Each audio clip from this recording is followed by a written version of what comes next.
नमस्कार दोस्तों, DNIS and PCS academy में आप लोगों का स्वागत है। तो आज की टॉपिक है संविधान का संशोधन। दोस्तों, संविधान का संशोधन संसद द्वारा किस प्रकार किया जाता है, आज हम लोग इसके बारे में जानकारी हासिल करेंगे, जानेंगे। कुछ बातें ऐसी है जिसके बारे में जानना जरूरी है। तो इसी कड़ी को हम आगे बढ़ाते हुए हम लोग कोशिश करेंगे कि अधिक से अधिक जानकारी हासिल करें। कुछ फैक्ट अगर रह जाता है तो मैं आपको बताऊंगा, कमेंट करेंगे आप लोग। लेकिन पूरी अवधारणाओं के क्लियर करने की मैं कोशिश करूंगा आपको कि फैक्ट तो आपको कहीं से भी मिल जाएगा। देखिए, यहां से लें या कोई और जगह से लें, मिल जाएगा। लेकिन बहुत सारे चीजें हैं जहां पर नहीं हासिल हो सकता है, वो है अवधारणाएं। अवधारणाएं आपके क्लियर हो जाए, कॉन्सेप्ट क्लियर हो जाए, तो शायद आप कोई भी क्वेश्चन को बना सकते हैं। और देखिए, आज के इस समय में बीपीएससी बड़ा चालाक हो चुका है, या कोई पीसीएस कह लीजिए। आईएएस की तो बात ही छोड़ दीजिए, तो पहले से चालाक है और आज ये भी चालाक हो चुके हैं। अब कभी बीपीएससी का क्वेश्चन सिर्फ और सिर्फ 1 लाइन हुआ करता था, यानी 1 लाइन पढ़िए, आंसर कीजिए। लेकिन आज बीपीएससी क्वेश्चन को हल करना इतना आसान नहीं रह गया है अभी का इस दौर में। और जो जो दिन आगे बढ़ती जाएगी, यानी कहने का मतलब है साल दर साल क्वेश्चन और टफ होते चल जाएगा। तो आपको किसी भी क्वेश्चन को करने से पूर्व उनकी अवधारणाओं को, कॉन्सेप्ट को क्लियर कीजिएगा। हो ना हो सारे क्वेश्चन क्लियर हो जाएगा इनसे। तो जो हम उस संविधान की बात कर रहे हैं जो संविधान 1950 में लागू हुआ था, यानी 26 जनवरी 1950 में लागू हुआ था। उस संविधान में अभी तक हम अनेकों बार संशोधन कर चुके हैं, यानी संसद अनेकों बार संशोधन कर चुका है। तो हम आज उसी के बारे में देखेंगे, जानेंगे और कम से कम अपनी अवधारणाएं, कॉन्सेप्ट को क्लियर करेंगे। देखिए, टॉपिक ही है संविधान का संशोधन, अमेंडमेंट ऑफ द कॉन्स्टिट्यूशन। तो इसकी संशोधन की प्रक्रिया क्या है, कितने प्रकार संशोधन किया जाता है, अभी तक कितना संशोधन हुआ है, सबके बारे में जानेंगे। और जो इम्पोर्टेंट संशोधन हुआ है हमारे संविधान में, हम उसके बारे में चर्चा करेंगे। सारी की बात चर्चा तो नहीं करेंगे, लेकिन इंपॉर्टेंट जो हमारे परीक्षा के लिए उपयोगी है, उन सब के बारे में चर्चा करेंगे। तो पहली बात आप लोग समझेंगे कि ये भाग 20 में और अनुच्छेद 368 में संविधान संशोधन की बात करते हैं। यानी भाग 20 और अनुच्छेद 368 जो भी हो देख लेंगे सही तरीके से। 368 शायद 68 ही होता है, क्योंकि मुझे इंग्लिश हिंदी थोड़ा बोलने में कठिनाई है यहाँ पर, तो आप लोग इसको थोड़ा सा सॉरी माफ करेंगे। 368 इसका अनुच्छेद है, इसी के तहत में संशोधन किया जाता है। देखिए, कहा जाता है हमारा संविधान नम्यता और अनम्यता का बीच अनोखा मिश्रण है। कहने का मतलब भारतीय संविधान फ्लेक्सिबिलिटी और रिजिड के बीच में एक अच्छा मिश्रण है। तो एक अच्छा मिश्रण है, कहने का मतलब क्या है? या तो हमारा कहने का मतलब यह है कि हमारा संविधान ना बहुत फ्लेक्सिबल है, यानी बहुत ना नम्य है, ना ही बहुत ज्यादा रिजिड है, यानी बहुत ज्यादा अनम्य भी नहीं है। तो कैसा है? दोनों के बीच में सामंजस्य स्थापित किए हुए, दोनों का बीच का भाग है। ठीक है, तो यहाँ पर नम्यता और अनम्यता समझेंगे, दोनों के बीच में मिश्रण है, अनोखा मिश्रण है। अब यहाँ पर इस बात को समझेंगे कि हमारा संविधान की संशोधन की प्रक्रिया, यानी कहने का मतलब है नम्यता और नम्यता के यहाँ तात्पर्य है कि संशोधन करने की जो प्रक्रिया है, ना तो इंग्लैंड जैसा है और ना ही अमेरिका, ऑस्ट्रेलिया, कनाडा जैसा है। ध्यान रखेंगे, कहने का मतलब यह है कि हमारा संविधान ना ही तो इंग्लैंड के जैसा है, कहने का नरम है, और ना ही बहुत टाइट है, बहुत रिजिड है अमेरिका, ऑस्ट्रेलिया और कनाडा के तरफ। तो इस बात को क्लियर होना चाहिए आपके दिमाग में कि हमारा संविधान ना नम्य है ना ही अनम्य है, दोनों के बीच मिश्रण है, दोनों के बीच में भाग है। तो यहाँ का कहने का मतलब है कि नम्यता और नम्यता तात्पर्य है कि ना तो मेरे नम्यता इंग्लैंड के जैसा है और ना ही अनियमितता अमेरिका, ऑस्ट्रेलिया या कनाडा के जैसा है। इन दोनों के बीच का मिश्रण है। यानी संशोधन प्रक्रिया, हम संशोधन करेंगे, उसकी प्रक्रिया ना तो इंग्लैंड के जैसा है, ना ही अमेरिका, ऑस्ट्रेलिया और कनाडा के जैसा है। ठीक है दोस्तों, ध्यान रहे इस बात को लेकर। आगे बढ़ते हैं। देखिए दूसरी बातें करता है कि संविधान संशोधन की प्रक्रिया हम कहां से लिए हैं? दक्षिण अफ्रीका के संविधान से लिए हैं। यानी आपको इतना तो शायद मालूम होगा कि जो आज हमारा संविधान है, जिस संविधान की हम दुहाई देते हैं हर समय, वो संविधान 1935 के अधिनियम से, 1935 के भारत शासन अधिनियम यहां से 2/3 लिया गया है। और 1/3 आरूढ़ समिति का अध्यक्ष अंबेडकर साहब और उनके साथ में और 6 मेंबर सब विदेश गए और 60 देशों का भ्रमण किए। और 60 देशों का भ्रमण करने के बाद हम विदेशी संविधान को अपने संविधान में रखने की कोशिश किए, और वो भी उन बातों को रखें जो मुझे अच्छा लगा। ठीक है, तो विदेश से हम कितना लाए? 1/3। और 2/3 कहां से मिला था? 1935 के भारत शासन अधिनियम से मिला था। और 1/3 हम 60 देशों से लेकर आए और अपने संविधान में जोड़कर एक संविधान का निर्माण किए। तो वही 1/3 जो है पार्ट जो हम विदेशी से लेकर आए हैं, तो संविधान संशोधन की प्रक्रिया भी हम कहां से लेकर आए हैं? दक्षिण अफ्रीका से लेकर आए। यानी दक्षिण अफ्रीका संविधान से हम संशोधन प्रक्रिया को हम अपनाए हैं, अपने संविधान में रखे हैं। ठीक है, आगे बढ़ते हैं।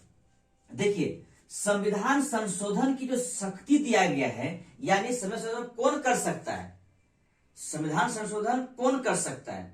तो हमारी संसद कर सकते हैं। ध्यान रखेंगे, संसद, ये संसद मतलब क्या है? लोकसभा और राज्यसभा। लोकसभा राज्यसभा इसका संशोधन कर सकते हैं। ठीक है, और आगे विधानसभा इसका संशोधन नहीं कर सकते, चाहे कहीं विधानसभा हो, कोई विधानसभा से संशोधन नहीं कर सकते। आगे ध्यान देंगे। देखिए संसद जो है हमारे लोकसभा राज्यसभा जो है, उसमें प्रस्तावना, मूल अधिकार सहित संविधान के किसी भी भाग का संशोधन कर सकती है। संविधान संशोधन की प्रक्रिया में संसद को एक विशेष रूप से महत्व दिया गया है। संशोधन वही कर सकते हैं। तो इस संशोधन करने की जो बात है, वो हमारा प्रीम्बल भी कर सकते हैं, फंडामेंटल राइट भी कर सकते हैं, और संविधान के किसी भाग को भी संशोधन कर सकते हैं। लेकिन दोस्तों ध्यान रखेंगे इस बात को लेकर कि मूल ढांचे यानी बेसिक स्ट्रक्चर को छोड़कर संशोधन कर सकते हैं। यानी हमारा संविधान का जो बेसिक स्ट्रक्चर है यानी मूल ढांचा है, उसको छोड़कर संशोधन कर सकते हैं। ये किस बाद में आया था? केशवानंद भारती बनाम केरल राज्य में ये आया था कि आप संविधान संशोधन तो कर सकते हैं, लेकिन बेसिक स्ट्रक्चर को छोड़कर। तो यहां तक हमने यही देखने की कोशिश की है कि भाग 20 अनुच्छेद 368 हमारा संविधान नम्यता और नियमितता के बीच अनोखा मिश्रण है। यानी कहने का मतलब है ना तो इंग्लैंड के जैसा है, ना ही अमेरिका, ऑस्ट्रेलिया, कनाडा के जैसा है, इन दोनों के बीच में है। हम कहां से लिए हैं? दक्षिण अफ्रीका संविधान से संशोधन प्रक्रिया लिया गया है। इसके बाद संशोधन की शक्ति किसको दिया गया है? संसद को दिया गया है, ना कि विधानसभा को दिया गया है। और प्रस्तावना, मूल अधिकार सहित संविधान किसी भाग को संशोधन कर सकते हैं, लेकिन बेसिक स्ट्रक्चर को ध्यान में रखते हुए, बेसिक स्ट्रक्चर को ध्यान में रखते आप संशोधन कर सकते हैं। ठीक है, तो आगे चलते हैं हम लोग और देखते हैं संशोधन की प्रक्रिया, किस प्रकार से हम संशोधन अपने संविधान को हम कर सकते हैं, ये देखने की कोशिश करेंगे हम लोग। अनुच्छेद है 368 368। इसके अनुसार संविधान का संशोधन संसद कर सकती है, विधानसभा में नहीं। मैंने पहले बताया और दोबारा रिपीट कर रहा हूं, संविधान का संशोधन संसद कर सकती है, विधानसभा नहीं। संसद कर सकती, विधानसभा नहीं। ठीक है, दूसरी बात याद रखेंगे कि विधेयक यानी कहने का मतलब संशोधन विधेयक मंत्री या गैर मंत्री, देखिए यहां पे मंत्री और गैर मंत्री का मतलब इतना है कि जो मंत्री होते हैं वो तो मंत्री है ही, और जो मंत्री नहीं सिर्फ एमपी है, चाहे वो राज्यसभा का हो या लोकसभा का हो, ठीक है।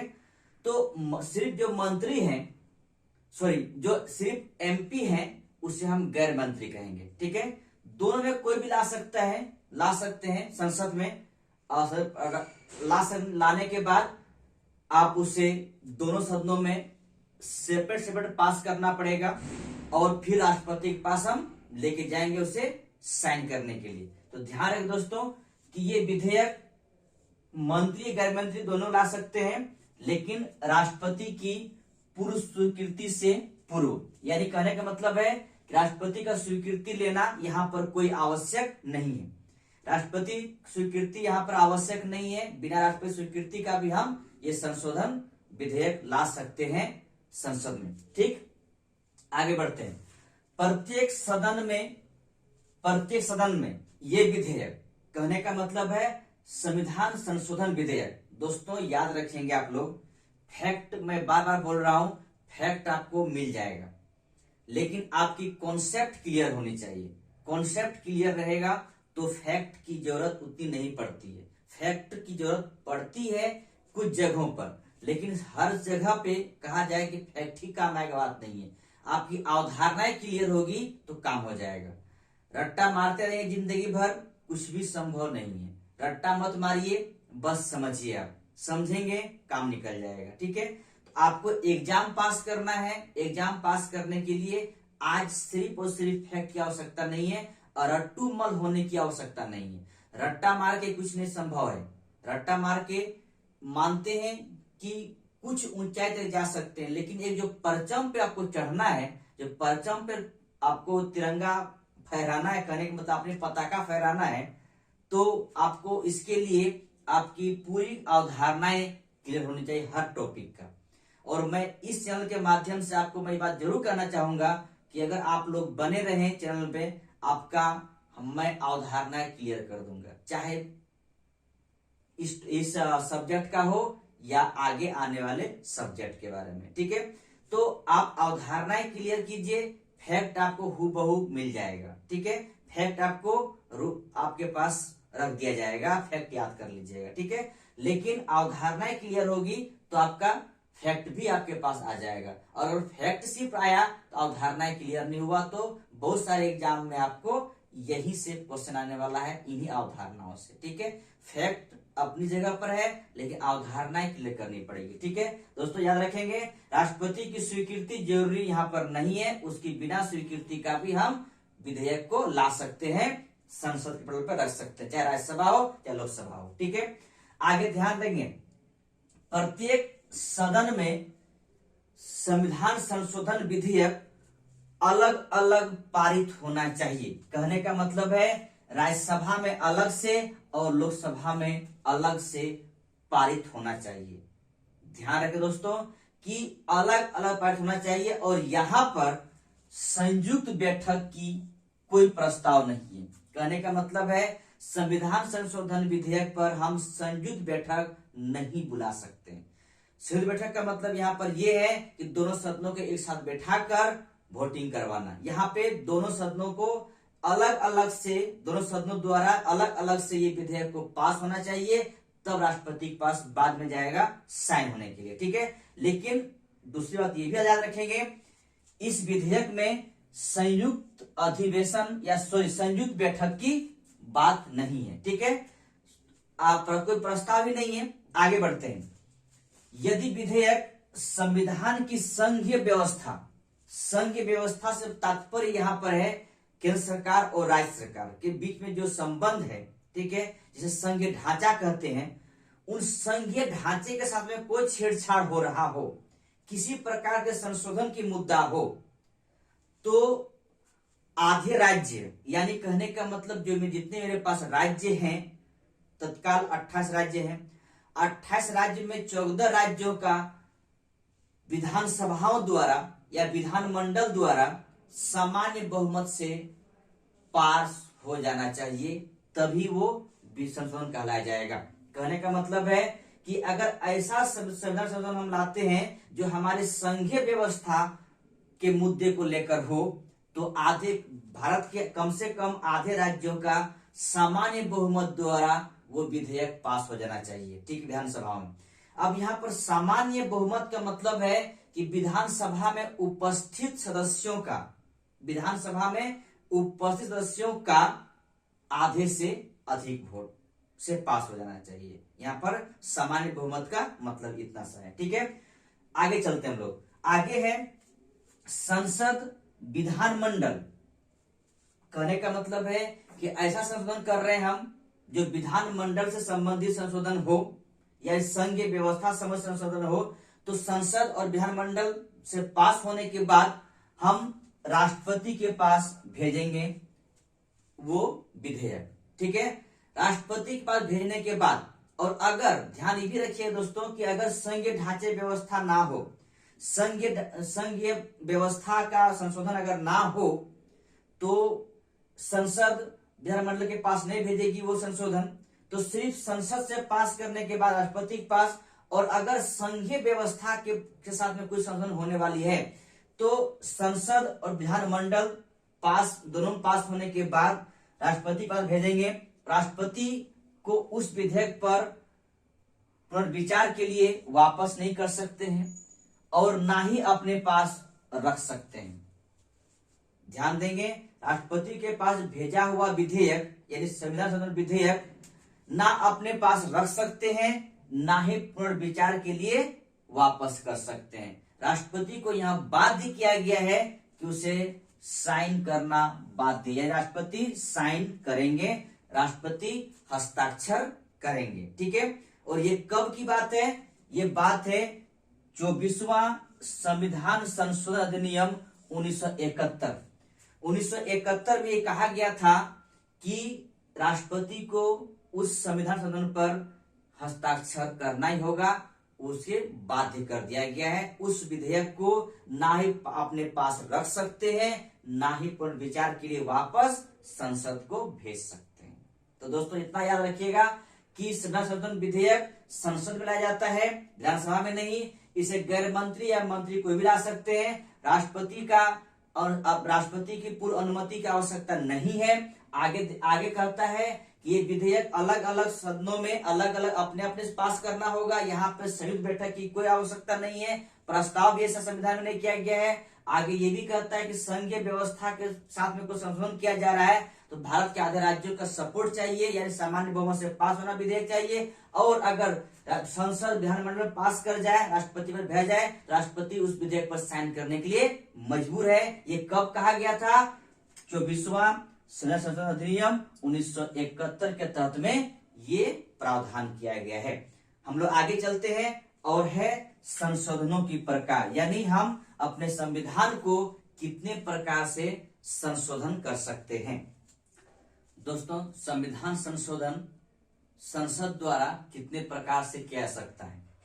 तो संविधान संशोधन की जो प्रक्रिया है मैंने पहले बताया, अनुच्छेद 368 के तहत या 368 के तहत किया जाता है, और हम ये दक्षिण अफ्रीका से के संविधान से लिए हैं, ठीक है। ये चीज हो गया। संविधान संशोधन हम संसद द्वारा कितनी प्रकार से कर सकते हैं? तो 3 प्रकार से कर सकते हैं, ठीक है। 3 प्रकार से कौन कौन है? एक है संसद के साधारण बहुमत द्वारा संशोधन, यानी कहने का मतलब है संसद में उपस्थित सदस्यों द्वारा आधे से अधिक मतदान कर दे, इसे हम सामान्य बहुमत या साधारण बहुमत के नाम से जानते हैं, और इसे वो विधेयक पास हो जाएगा, ठीक है। यानी कहने का मतलब है संशोधन विधेयक पास हो जाएगा, ठीक है। ये तो एक प्रकार है। फर्स्ट प्रकार ये है कि संसद के साधारण बहुमत द्वारा संशोधन कर सकते हैं, संविधान संशोधन कर सकते हैं। दूसरा कहता है संसद के विशेष बहुमत द्वारा संशोधन। कहने का मतलब है संसद के, यानी कहने मतलब लोकसभा राज्यसभा के 2/3 सदस्यों द्वारा बहुमत से पास होना चाहिए, और तब संविधान संशोधन कहलाएगा, ठीक है। और तीसरा है संसद के विशेष बहुमत, यानी 2/3 द्वारा एवं आधे राज्यों के विधानमंडलों की संतुति के उपरांत संशोधन। तो दोस्तों हम संविधान को 3 प्रकार से संशोधन कर सकते हैं। एक तो संसद के साधारण बहुमत द्वारा, दूसरा कहता है संसद के विशेष बहुमत द्वारा, और तीसरा कहता है संसद के विशेष बहुमत और आधे राज्यों की विधानमंडल की संतुति के द्वारा उसे पास करा सकते हैं और संशोधन हम कर सकते हैं। ठीक है, अब यहां पर आपको बहुत ही अच्छी बातें मैं बताने जा रहा हूं कि जो अनुच्छेद बता रहा हूं 368, इसके अनुसार संविधान में 2 प्रकार की संशोधन की बात करते हैं। एक संसद के विशेष बहुमत द्वारा संशोधन, और दूसरा कहता है संसद के विशेष बहुमत द्वारा एवं आधे राज्यों के विधानमंडलों की संतुति का संशोधन। और ये पहला जब दिखाई पड़ रहा है, ये 368 अनुच्छेद के तहत में मान्य या फिर करने का मतलब वहां पर जिक्र नहीं करता है। यानी पहला क्या है, संसद के साधारण बहुमत द्वारा संशोधन, ये 368 के द्वारा जिक्र नहीं किया जाता है। तो अगर आप अनुच्छेद की बात करेंगे, अनुच्छेद 368 के द्वारा 2 प्रकार संशोधन की बात करता है। 2 प्रकार संशोधन की बात करता है, वो कौन कौन है? ये संसद के विशेष बहुमत द्वारा संशोधन और संसद के विशेष बहुमत द्वारा और आधे राज्यों की विधानमंडल द्वारा संतुति के उपरांत संशोधन। ठीक है, ये 2 प्रकार की बात करें। तीसरा प्रकार जो है, ये अनुच्छेद 368 द्वारा नहीं बताया गया, लेकिन हमारे प्रचलन में है कि इस प्रकार से भी हम संविधान संशोधन कर सकते हैं। तो अगर आप एग्जाम में पूछा जाए कि अनुच्छेद 368 के द्वारा हम अपने संविधान को कितने प्रकार संशोधन कर सकते हैं, तो 2 प्रकार से। ठीक है, लेकिन व्यवहारिक रूप से अगर संशोधन, अगर डायरेक्ट पूछे आपसे कि संविधान संशोधन प्रक्रिया कितने प्रकार से संशोधन कर सकते हैं, तो 3 प्रकार से कर सकते हैं। लेकिन अगर अनुच्छेद देकर पूछे आपसे तो बताना है 2 प्रकार से संशोधन हम कर सकते हैं, लेकिन व्यवहारिक रूप से हम 3 प्रकार से संशोधन करते हैं। दोस्तों ध्यान रखेंगे 3 प्रकार से संशोधन किया जाता है। तो अब मैं प्रथम प्रकार के संशोधन के बारे में आपको बताऊंगा और चर्चा भी करूंगा। जितना भी हो सके इनकी अवधारणाओं क्लियर करने की कोशिश करूंगा। ध्यान रखें दोस्तों कि आप लोग चैनल पे बने रहिए। मैं आपके प्रत्येक प्रश्नों का कहने का मतलब है उत्तर देने की कोशिश करूंगा। वीडियो देखने के लिए धन्यवाद। लाइक, कमेंट और सब्सक्राइब करेंगे। बहुत बहुत